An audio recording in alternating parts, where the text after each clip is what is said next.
Viewers, welcome to ஆச்சி சமையல். இன்றைக்கி செட்டிநாடு பருப்பு துவையல் எப்படி பண்ணுறதுன்னு பார்க்கலாம். இது ஃபீவர் இருக்கும்போது சாப்பிட்டிங்கன்னா இன்ஸ்டன்ட் எனர்ஜி கிடைக்கும்.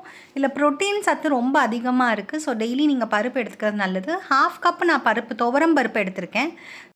எண்ணெய் இல்லாமல் ட்ரை ரோஸ்ட் பண்ணிக்கலாம். மீடியம் ஃப்ளேமில் அடுப்பு வச்சுக்கோங்க. துவரம் பருப்பு நம்ம போட்ட உடனே கைவிடாமல் நம்ம கிண்டிக்கிட்டே இருக்கணும், இல்லாட்டி கருப்பாயிடும். பாருங்கள், 3 நிமிஷத்துலேயே நல்ல ஸ்மெல் அரோமா வருது. நல்லா செவக்க வறுத்துக்கணும். பாருங்கள், கொஞ்சம் ஒரு மாதிரி கலர் சேஞ்ச் ஆகிருக்கு. அவ்வளோதான். அடுப்பு ஆஃப் பண்ணிவிட்டு நம்ம மிக்ஸி கப்பில் போட்டு ஆற வச்சுக்கலாம். அடுத்தது இது கூட இன்னும் ஒரு 2 ஐட்டம் சேர்க்க போகிறோம்.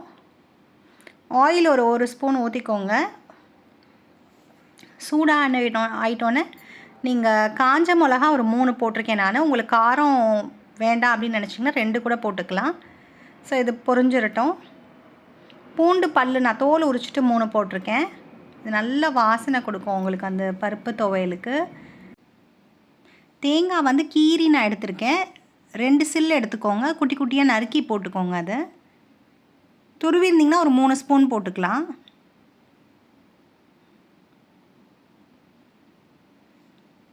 இப்போ நம்ம அதையும் இதோட அந்த பருப்போடு ஆட் பண்ணி ஆற வச்சிடலாம். ஆற வச்சுட்டு உப்பு சேர்த்துக்கோங்க தேவையான அளவு. ஃபஸ்ட்டு பல்ஸ் மோடில் தான் அரைக்கணும். இங்கே பாருங்கள், பல்ஸ் மோடில் தான் அரைக்கணும். இல்லாட்டி நம்மளுக்கு தண்ணி ரொம்பலாம் ஊற்றி அரைக்கக்கூடாது. இங்கே பாருங்கள், நல்லா பல்ஸ் மோடில் நல்லா ஃபைனாக வந்துருச்சு. இப்போ லேசாக ஒரு 1/4 டம்ளர் தண்ணி ஊற்றி நல்லா அரைச்சிட்டு வந்துடலாம். இந்த பாருங்கள், தண்ணியே இல்லாமல் திக்காக அரைக்கணும். இது சட்னி கிடையாது, துவையல். இது ரெடி ஆகிடுச்சு. இப்போ ரொம்ப அழகான கலர் வந்திருக்கு. ஸோ இது நீங்களும் செஞ்சு பார்த்துட்டு வீடியோ லைக் பண்ணுங்கள், மறந்துடாமல் ஷேர் பண்ணுங்கள். சப்ஸ்கிரைப் பண்ணாதவங்க சப்ஸ்கிரைப் பண்ணுங்கள். தேங்க்ஸ் ஃபார் வாட்சிங் ஆச்சி சமையல். தேங்க்யூ, பாய்.